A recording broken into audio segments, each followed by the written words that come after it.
So hello friends, आज हम बात करेंगे अपना जो सेक्शन 185 है ऑफ द कंपनीज एक्ट 2013 का, which deals with loan to director.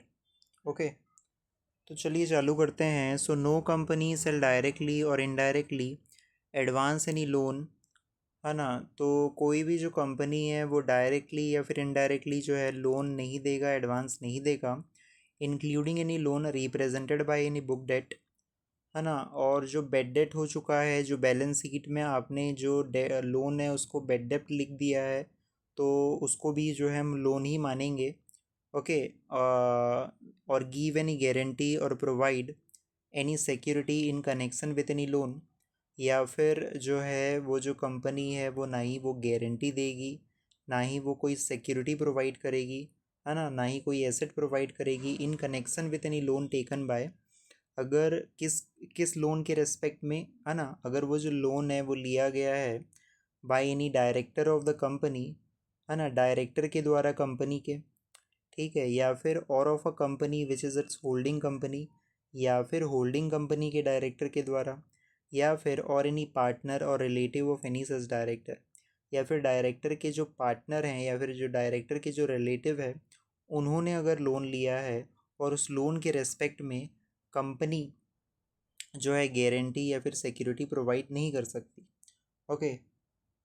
Next क्या बोला गया है? Any firm in which any such director or relative is a partner, है ना। तो या फिर कोई फार्म को भी जो है लोन नहीं दिया जा सकता जिसमें कंपनी, जो लैंडिंग कंपनी का जो डायरेक्टर है वो उस फार्म में क्या है, पार्टनर है, या फिर वो जो लैंडिंग कंपनी का जो डायरेक्टर है उसका जो रिलेटिव है वो भी उस फार्म में क्या है, पार्टनर है, तो उस फार्म को भी जो है कंपनी लोन नहीं दे सकती। देन नेक्स्ट बोला गया है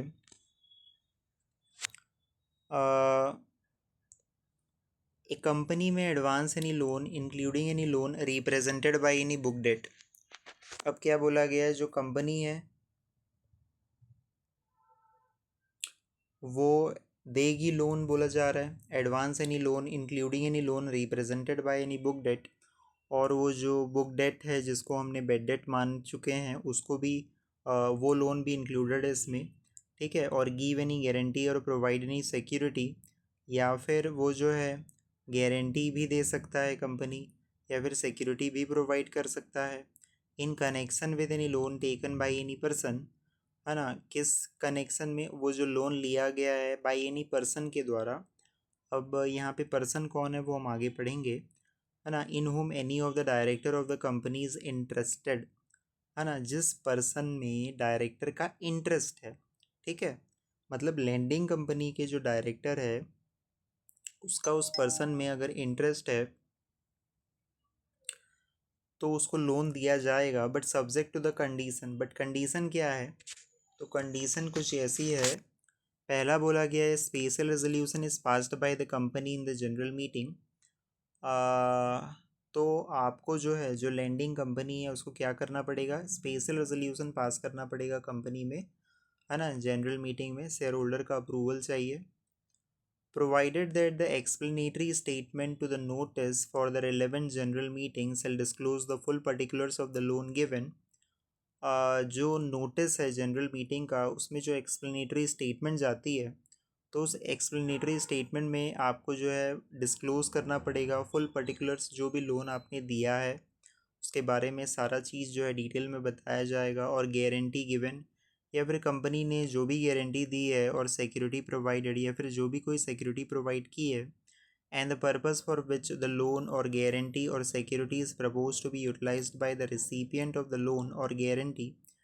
या फिर जिस पर्पस के लिए वो जो लोन है या फिर वो जो गारंटी सिक्योरिटी दिया गया है लोन के कनेक्शन में, तो वो कहाँ यूटिलाइज़ किया जाएगा, रिसिपिएंट कंपनी के द्वारा, रिसिपिएंट के द्वारा, है ना, ऑफ द लोन और गारंटी और सिक्योरिटी और एनी अदर रिलेवेंट फैक्ट, या फिर उससे जुड़ा जितने भी जो रिलेवेंट छोटी मोटी सारी डिटेल्स जो है वो भी आपको एक्सप्लेनेटरी स्टेटमेंट में देनी पड़ेगी। देन नेक्स्ट बोला गया है the loan are utilized by the borrowing company for its principal business activities. तो पहला कंडीशन है कि आपको स्पेशल रेजोल्यूशन पास करना पड़ेगा, दूसरा कंडीशन ये है कि भाई वो जो लोन है वो यूटिलाइज्ड किया जाएगा बाय द बोरोइंग कंपनी के द्वारा उसके प्रिंसिपल बिजनेस एक्टिविटीज़ के लिए, है ना। सपोज़ जो बोरोइंग कंपनी है उसका प्रिंसिपल बिजनेस क्या है, सपोज़ जूता मैन्युफैक्चर करने का काम है, तो उस जूता मैन्युफैक्चरिंग में ही, शू मैन्युफैक्चर में ही वो उस पैसे को, लोन को यूटिलाइज़ करेगी और कोई दूसरे पर्पज़ के लिए यूटिलाइज़ नहीं कर सकती। Explanation: For the purpose of this subsection, the expression any person in whom any of the director of the company is interested means, तो अभी हमने पढ़ा कि कंपनी जो है कोई पर्सन को लोन दे सकती है जिसमें लैंडिंग कंपनी के डायरेक्टर का इंटरेस्ट है। तो इस एक्सप्रेशन का मतलब क्या, एनी पर्सन मतलब क्या? तो पहला बोला गया any private company of which any such director is a director और मेंबर। तो एनी पर्सन मतलब यहाँ पे समझ लीजिए जो बोरोइंग कंपनी है वो बताया गया है, ठीक है। तो वो जो बोरोइंग कंपनी है वो प्राइवेट कंपनी हो सकती है जिसमें जो लेंडिंग कंपनी के जो डायरेक्टर हैं वो उस प्राइवेट कंपनी यानी कि उस बोरोइंग कंपनी में डायरेक्टर हैं या फिर मेंबर हैं, ठीक है। या फिर सेकंड चीज़ बोला गया है नहीं बॉडी कॉरपोरेट। अच्छा, बॉडी कॉरपोरेट का मीनिंग देख लेते हैं। बॉडी कॉरपोरेट का मतलब क्या होता है, include any company incorporated outside India, ठीक है। जो कंपनी इंडिया के बाहर इनकॉर्पोरेटेड है उसको हम क्या बोलते हैं, बॉडी कॉरपोरेट बोलते हैं। तो any body corporate at a general meeting of which not less than 25% of the total voting power may be exercised और controlled by any such director और बाय टू और मोर सच डायरेक्टर टुगेदर। तो ये जो body corporate है मतलब ये जो बोरोइंग कंपनी है, तो उस बोरोइंग कंपनी की जनरल मीटिंग में, ठीक है, जो आपके जो लेंडिंग कंपनी के जो डायरेक्टर हैं या तो वो सिंगली, है ना, जो डायरेक्टर है या तो सिंगली या फिर मिल के टू और मोर डायरेक्टर, है ना, 25% of the total voting power अगर बॉडी कॉरपोरेट में एक्सरसाइज कर रहे हैं तो ये माना जाएगा कि भाई उस डायरेक्टर का उस बॉडी कॉरपोरेट में इंटरेस्ट है, ठीक है। देन तीसरी चीज़ क्या बोली गई है, और any body corporate the board of director, managing director और manager whereof is accustomed to act in accordance with the directions और इंस्ट्रक्शंस ऑफ द बोर्ड और ऑफ एनी डायरेक्टर और directors of the lending company. तो सामने वाली जो body corporate है यानी कि जो बोरोइंग कंपनी है, ठीक है, वो उसके जो बोर्ड ऑफ डायरेक्टर हैं या फिर उसके जो एमडी हैं या फिर उसके जो मैनेजर हैं कस्टम टू एक्ट है, मतलब लैंडिंग कंपनी के जो बोर्ड ऑफ डायरेक्टर हैं या फिर लैंडिंग कंपनी के जो डायरेक्टर हैं उनके इशारों पर नाचना, उनके कहे अनुसार मतलब चलना। तो सामने वाली जो बॉडी कॉरपोरेट है, ठीक है, वो लैंडिंग कंपनी के बोर्ड के हिसाब से काम कर रही है, उनके कहने पर काम कर रही है, ओके। तो माना जाएगा कि लैंडिंग कंपनी का के डायरेक्टर का उस बोरोइंग कंपनी में, है ना, क्या है, इंटरेस्ट है। फिर नेक्स्ट बोला गया nothing contain in subsection 1 and 2 shall apply to. तो ये जो सबसेक्शन 1 है और ये जो आपका सबसेक्शन 2 है वह अप्लाई नहीं होगा। ये जो पहला सबसेक्शन 1 है और ये जो आपका सेक्शन सबसेक्शन 2 है सेक्शन 185 का, वह अप्लाई नहीं होगा। कब अप्लाई नहीं होगा, the giving of any loan to a managing or whole time director, अगर कंपनी क्या दे रही है, लोन दे रही है किसको, मैनेजिंग डायरेक्टर को या फिर होल टाइम डायरेक्टर को, as a part of the conditions of service extended by the company to all its employees, है ना। As a condition of service मतलब एज एन एम्प्लॉय के रूप में, जो एम्प्लॉय के साथ जो भी एग्रीमेंट में एंटर होती है कंपनी, तो उसमें जो टर्म्स एंड कंडीशन है उसके अकॉर्डिंग अगर लोन दिया जा रहा है तो उस केस में सेक्शन 185 का सबसेक्शन 1 and 2 एप्लीकेबल नहीं होगा। फिर नेक्स्ट क्या बोला गया है, pursuant to any scheme approved by the member by special resolution, ठीक है, अगर कोई स्कीम के तहत लोन दिया जा रहा है, ठीक है, और वो जो लोन है ना, मतलब वो जो स्कीम है वो अप्रूव किया गया है मेंबर के द्वारा स्पेशल रेजोल्यूशन पास करते हुए, देन इन दैट केस में भी सेक्शन 185 सबसेक्शन 1 एंड सबसेक्शन 2 के जो प्रोविजंस हैं वो एप्लीकेबल नहीं होंगे, अट्रैक्ट नहीं होंगे। देन नेक्स्ट बोला गया है a company which in the ordinary course of its business provide loan or give guarantee or securities for due repayment of any loan, अगर कंपनी जो है ऑर्डिनरी कोर्स ऑफ बिजनेस में loan provide कर रही है या फिर गारंटी दे रही है या फिर सिक्योरिटीज़ प्रोवाइड कर रही है ना, for repayment of any loan, है ना, लोन के रीपेमेंट के लिए, and in respect of such loan and interest is charged, और उस लोन के रेस्पेक्ट में इंटरेस्ट चार्ज किया गया है at a rate not less than the rate of the prevailing yield of 1 year, 3 year, 5 year or 10 year government security closest to the tenure of the loan, है ना। जो government की जो securities होती है ना, यानी कि सपोज़ जो आरबीआई जो भी सिक्योरिटी इशू करता है और उसमें वो जो रेट ऑफ इंटरेस्ट चार्ज करता है ना, उससे उतना ही अगर आप भी चार्ज कर रहे हैं, है ना, तो देन इन दैट केस में आपका ये जो प्रोविजंस हैं वो एप्लीकेबल नहीं होंगे सब सेक्शन 1 एंड 2 के। देन उसके बाद बोला गया है any loan made by holding company to its wholly owned subsidiary company, अगर लोन दिया जा रहा है होल्डिंग कंपनी के द्वारा उसके होल्डी ओन्ड सब्सिडियरी कंपनी को, और एनी गारंटी गिवन और security provided by holding company, या फिर कोई गारंटी दिया जा रहा है या फिर सिक्योरिटी प्रोवाइड किया जा रहा है होल्डिंग कंपनी के द्वारा in respect of any loan made to its wholly owned subsidiary company, अगर कोई लोन दिया गया है उसके होल्डी ओन्ड सब्सिडरी कंपनी को, कोई थर्ड पार्टी ने लोन दिया है और होल्डिंग कंपनी अगर गारंटी और सिक्योरिटी प्रोवाइड कर रही है, देन इन दैट केस में भी सबसेक्शन 1 एंड 2 जो है एप्लीकेबल नहीं होंगे, ठीक है। देन नेक्स्ट बोला गया है एनी गारंटी गिवन और security provided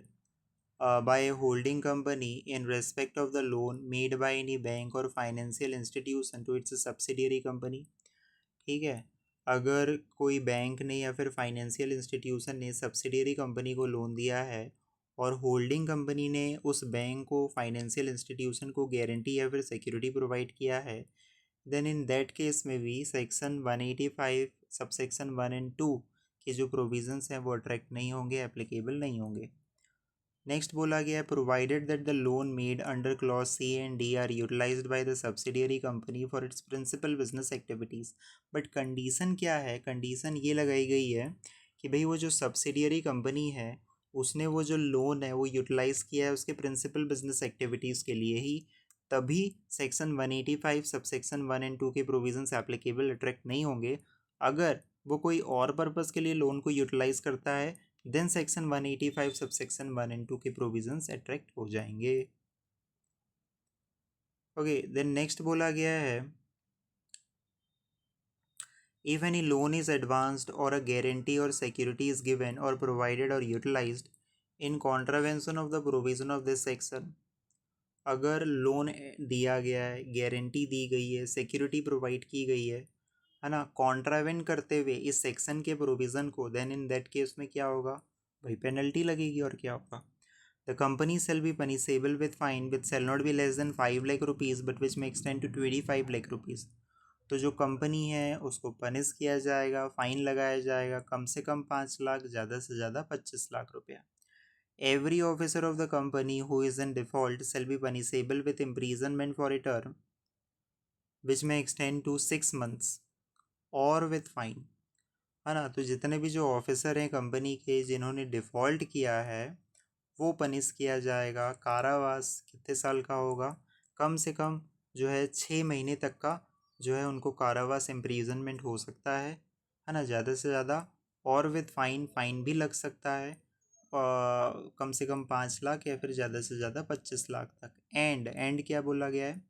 and the director or other person to whom any loan is advanced or guarantee or security is given, अच्छा, एंड द डायरेक्टर हो गया और अदर पर्सन हो गया जिनको लोन दिया गया है, ये तो ऊपर बात थी जिसने लोन दिया है, अब जिसको लोन मिला है, डायरेक्टर को या फिर और कोई पर्सन को जिसको लोन मिला है या फिर जिसको गारंटी या फिर सिक्योरिटी दी गई है ना, in connection with any loan taken by him और दी अदर पर्सन, है ना, तो उनको भी नहीं छोड़ा जाएगा, तो shall be punishable with imprisonment which may extend to 6 months, तो उनको भी जो है पनिश किया जाएगा, इम्प्रीजन किया जाएगा, कितना, ज़्यादा से ज़्यादा 6 महीने तक का कारावास और with fine which shall not be less than 5 lakh rupees but which may extend to 25 lakh rupees or with both, ठीक है। और फाइन भी लग सकता है, कम से कम 5 लाख, ज़्यादा से ज़्यादा 25 लाख या फिर दोनों। ओके, तो ये था अपना आज का section number 185 loan to director. Hope आपको जो है ये वीडियो अच्छी लगी हो, तो लाइक शेयर एंड सब्सक्राइब करना ना भूलें। Thank you.